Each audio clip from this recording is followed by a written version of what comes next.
Okay, to continue, I think where we left off. What about gambling and cheating? What happens when people go and they spend more money than they know they should, and they just can't stop, and they're not even going to be able to pay their rent, or they cheat on a loved one? You know, in a small town where I came from, people would cheat, and you know it was going to come out, right?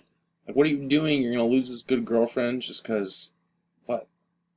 Well, even in those cases, you can see there's this immediate self-interest, this just desire to scratch this itch. Oh, I want to, I assume some of you have had some of these. And what about, the unfortunate cases of cutters, self-flagellation, self-mutilation, bulimics, anorexics? Why do they do it? People know this isn't in their self-interest, but again, there's an immediate payoff, right? There's an immediate gratification or power or just outlet, ability to, at least one thing they can have in their control. Breaking laws, neglecting health and fitness, shopping. You can see all of this behavior that we know is not actually in our self-interest. People judge it, or they choose it, consciously choose it because of some immediate gratification. Yeah, even though they know the consequences are going to be bad, they're going to wake up with a hangover and an empty checkbook, and their friends will have left them because they betrayed them and cheated on them, etc.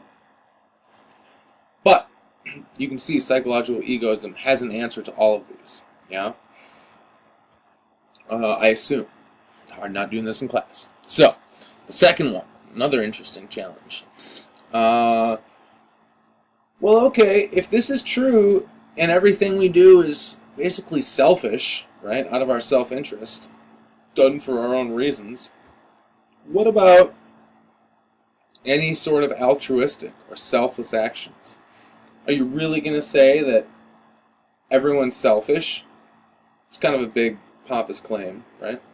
Well, let's take some of the... What about donating, right? People who donate money, time, resources, yeah? Are they selfish? What would a psychological egoist say? They would say, why does a person donate or volunteer? Why do they give any of their time or money or resources to others?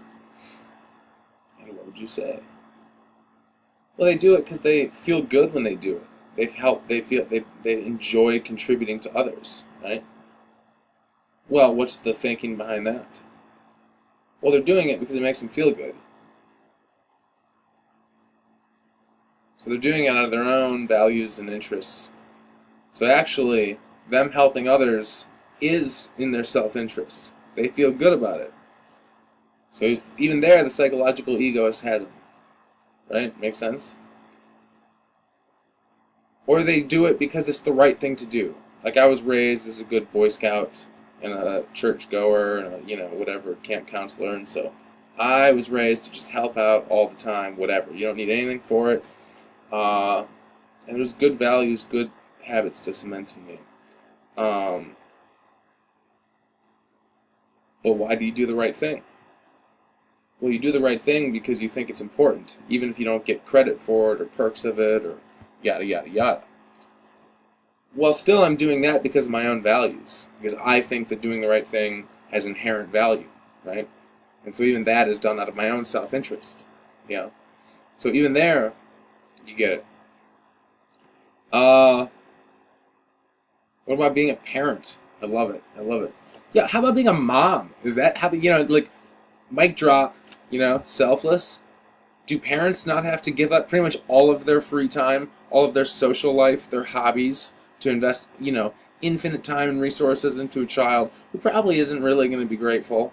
Maybe, but often not. And still the parent will give and give and give, and even go hungry when, so that the child can be fed. Isn't that a disproof of the claim of psychological egoism? Well, what would the egoists say? They'd say, why is the person being a parent? Well, hopefully, the parent will say, well, because I want to be a parent. Because parenting, raising a child, I find to be one of the most meaningful experiences in life, and purposes and motivating forces, and gives my life meaning and value, and, I want to. So even though Generally I would prefer to spend Sunday watching football and chill, put my feet on the couch. The kids want to go to the zoo. I'm gonna take them to the zoo. No, I don't want to run the zoo, right? I think zoos are barbaric torture prisons for animals, right? Most days. Most days I feel that way. But the kids love it. You might as well get to see some animals, before they all go extinct from whatever we tend to do in the next couple years. And so you go to the zoo. And even there, why are we going to the zoo? Because we want our kids to be happy. Because when our kids are happy, we find it more satisfying. When we find it more satisfying, we're happier. So even there, it's still in our self-interest somehow. Yeah? Or, okay, we get the idea.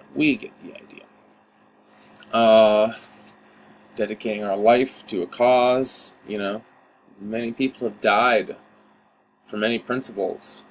Many people have been put at force of death to renounce their faith, Christianity, and have refused to, and stood by their faith. And whatever you think of the validity of their faith, you ought to give, due credit to the integrity of standing by an idea and a principle and a value at the cost of your own life. I find it quite moving. How about the classic example of jumping on a grenade, sacrificing your life for another, right? Rushing into traffic to push someone out of the way, jumping on a grenade in a foxhole to save your brothers in arms. Isn't that selfless? Literally giving up your own life for someone else? Doesn't that disprove the claim? Well, what would an egoist say? They would say, why are you doing it, right? And what would the person say? Well, it was the right thing to do. I would want them to do it for me. I wouldn't want to live with the shame of having known I could have saved my brothers in arms and not done anything, right? So the fear of guilt and shame, etc., etc. Whatever it is, like let's say they did it and they end up in the hospital mangled, and you go and be like, why did you do that, right? Sometimes for a complete stranger. Whatever that person says, it'll be their own reasons, right? I did it because A, B, C, or D. I want to go to heaven. I want to do the right thing. I want to sacrifice, I want to die for some cause. Whatever it is, it's going to be for their own reasons, their own values. Yeah? Does that make sense? I hope this makes sense. And so in all cases, no matter what the person's alleged activity, it's all going to be done for their own reasons, their own values. I mean, I could be real pompous and say, all right, this is your assignment. Go all week and try to do one truly selfless, altruistic action. One action that's truly selfless. You'll find you can't do it. You can take all week, all year, the rest of your life. Everything you choose to do, you're going to be doing for your own reasons. Right? You'd have to act totally spontaneously. And even then, someone's like, why did you act spontaneously? You'd be like, well, I was trying to put myself in a situation where I wouldn't be acting out of my own self-interest so that I could disprove my professor, right? Because I want to, try to break the theory. It's like, well, okay, even there you have a reason for doing what you're doing, yeah? So, hopefully that makes sense. Again, I find it pretty compelling. I think it's worth relating this descriptive claim on human nature, psychological egoism, to the descriptive claim Socrates made on the three categories of goods, and how those three categories relate to how we determine what's in our self-interest. Yeah. Anyway, we will move on and pick up with so this is the descriptive claim on human nature about how, for better or worse, humans in fact act. You, your parents, everyone, right, are acting in this way. Now, the fact that most people don't actually act in ways that are in their self-interest more, when they can't help but act in ways they believe, usually immediately, to be in their best self-interest, that's interesting, yeah? And hopefully, if you do find this claim compelling, you really want to be able to bridge the gap between the way we do in fact act and the way we ought to in fact act, which is what we'll look at in the next video on ethical egoism.